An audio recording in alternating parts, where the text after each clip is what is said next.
Hi, and welcome. You're listening to the X22 Report. My name is Dave, and this is episode 1087A, and today's date is September 28th, 2016, and the title of the episode is, A Major Warning Was Just Issued. We are approaching a market crash.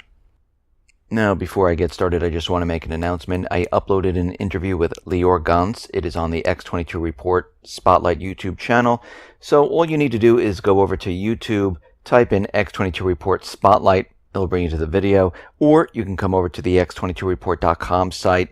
You can scroll down a little bit, look over to your right-hand side. You'll see the video there, and you can play it. Or you can go to newssentinel.com. Same thing. Scroll down a little bit, look over to your right-hand side, and you can see the video there and play it right on the site. Let's get into the economic collapse financial news. Now, we are seeing more and more signs that this economy is deteriorating very, very quickly.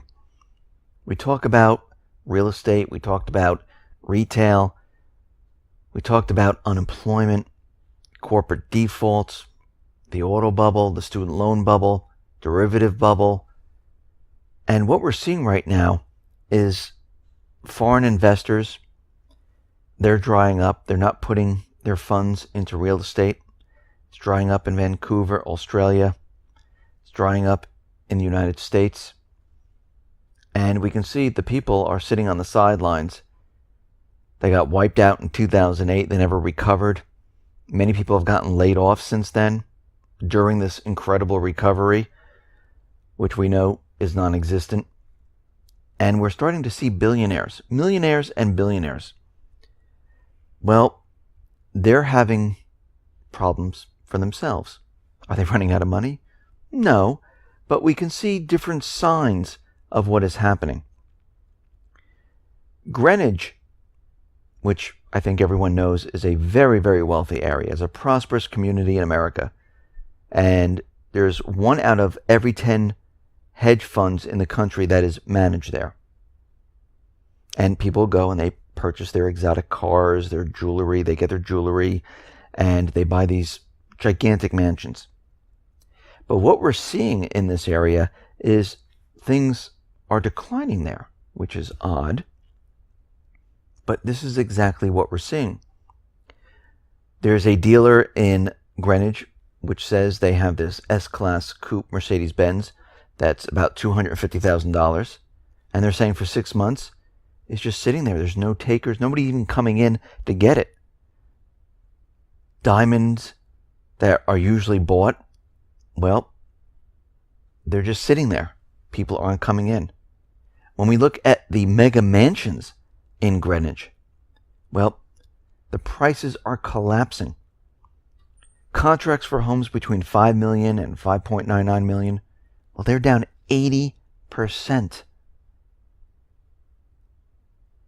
I mean, many are trying to sell their real estate holdings. As of September 14th, there were 46 homes at $10 million or more on the market. Some that have been on the market since 2014. They can't move them. And we've seen this in other places like the Hamptons, New York, San Francisco, and it's spreading. It kind of reminds you of something. It reminds you of 2008, prior to this. And we can see the situation is actually deteriorating very, very quickly, because this will then trickle down to everyone else. And we can see that other individuals outside of the wealthy areas, they're already having the problems. They've already seen the problems. They've already seen their relatives, their friends get laid off, where they can't find another job. And this is continuing. It has not stopped. So everything they've told us going back to 2008, going back to 2012, 2013, 2015, where Europe and the United States saying that everything's improving. If everything is improving, why are we seeing everything contracting? It makes no sense. For instance, in the last 60 years, the U.S. economy has never suffered such a long contraction in core durable goods. We have now declined for 20 months. When we've seen this before, we are officially in a recession. Well, we are now in a recession. Now, the United States government central bankers, they're not going to admit to this. They don't admit to it until much, much later. They're just going to keep the illusion alive that we're in a recovery. We're seeing declines in all different sectors. 5.8% drop in computer new orders.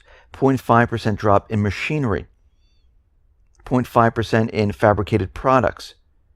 2% drop in communication equipment. 2.5% in electrical equipment.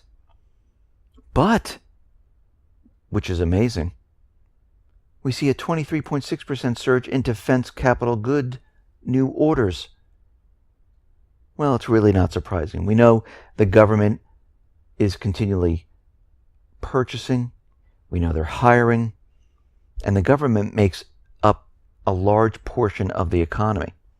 And the government is in debt. $20 trillion in debt. And then if you count everything else, it's around $200 trillion.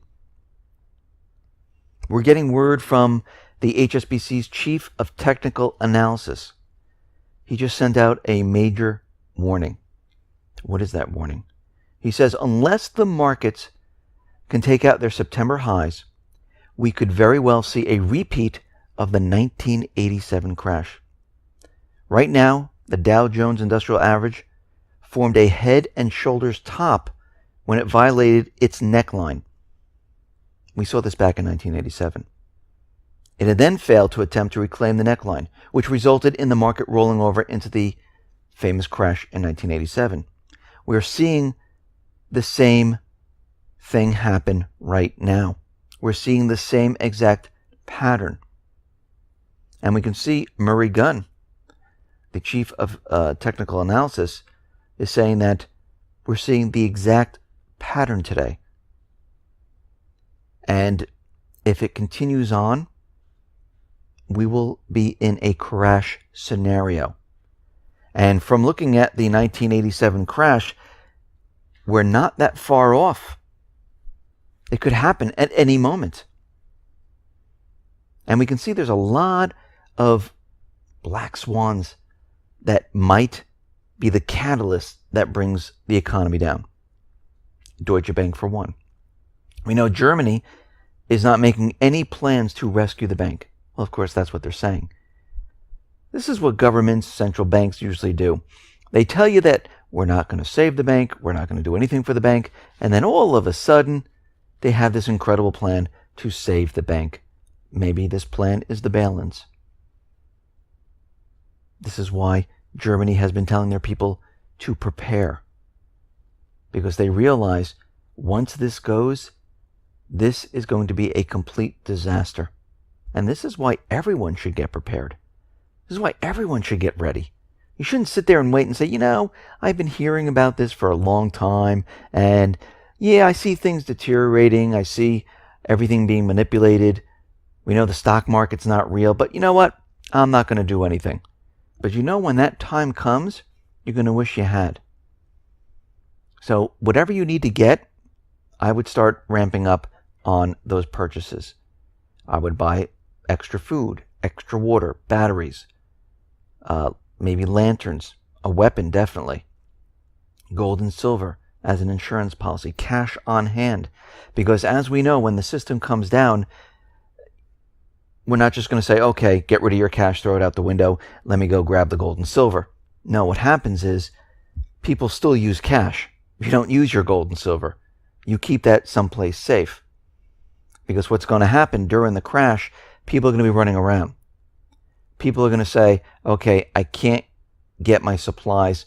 People are going to be rushing into supermarkets. Look what happens during Christmas when they have Black Friday sales. And people run into Walmart just to get a laptop or maybe a DVD player or something ridiculous. They push people out of their way. They step on them. What do you think is going to happen when people have to go get food for their family, water for their family, stock up on supplies for their family? They're going to push and shove and beat people to get what they need. We see it in Venezuela. So when this happens, you're going to need cash because the stores are going to accept it. They will accept cash in the beginning. And of course, what we'll see as the system continually breaks down, the petrodollar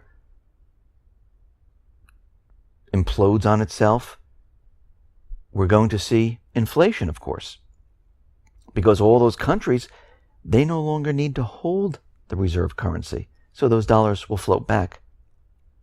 Float back to the United States. We'll have a lot more currency floating around here, which will then make the inflation that the central bank wants so badly. But it will turn into hyperinflation. Things will go up rapidly. You use your paper money for this period of time, because as the value declines and declines and declines, you want to get rid of it. Try to get whatever you can while you can get it. And then eventually it'll be worth absolutely nothing. And then all you have left is what you've stored up: food, water, toiletries, your weapon, and your precious metals. Hopefully you have medicines just in case someone's sick. These are the things that you need to do, and it looks like we're getting closer and closer to that point. Bridgewater, this company, is calculating that the central banks, well, they're running out of road. And we know they are running out of road because they really haven't changed their policies. They've been keeping them steady. To get more power to do extraordinary things, the central bank will need Congress to pass legislation. And for Congress to pass legislation to give more power to the central bank, what needs to happen? Because the central bank can't just go up to Congress and say, listen, we need more legislation here. We need to buy equities. We need to do other things. So can you just pass this along and vote on it? They're going to say, absolutely not. What would be the purpose of this? The economy is recovering. So the central bank will need an event. And we said that this economy will come down in different phases. Phase one is to allow the central bank to receive more power. We saw it in 2008. They were allowed to do quantitative easing. They were allowed to buy up the toxic real estate. We saw all this happen before. This is nothing new. And we're going to see it again. So Ray Dalio's Bridgewater asked precisely the question, how much longer can this charade continue with the central bank? And they looked at the ECB, they looked at the Bank of Japan, they looked at the Fed, and they're saying if they continue on with their existing programs and they do nothing else, minimum 8 months more, maximum 24 months. So anything between this period. And we can see right now that doesn't give them much time to get everything going, because the other thing they need to worry about is what's happening on the other side of the world. With Deutsche Bank, they need to worry about what's happening in the Middle East, the threat to the petrodollar. It's not just one thing. This entire economic crash is made up of many different parts. And if one part slips away and breaks and causes a chain reaction, well, the whole system comes down. So they realize they have a certain period of time, and time is running out, because they're very nervous about something coming out of left field, right field. It doesn't matter. They don't want that to happen. They want to create the narrative. They want to bring it down, controlled by them, to allow the central bank to take on more control, to allow them to do more in the economy. I mean, will it work once they do this? No, absolutely not. The underlying factors of the economy will continue to fail. They'll keep the illusion alive, but they know this will only keep people happy for a certain period of time, because more and more people will be losing their job and things will be going south for many people. And this is where phase 2 comes in. And we can see right now we're approaching phase 1 of this collapse. Listen, everyone, thanks a lot for listening. Be well, be safe, and especially be prepared. Thanks a lot.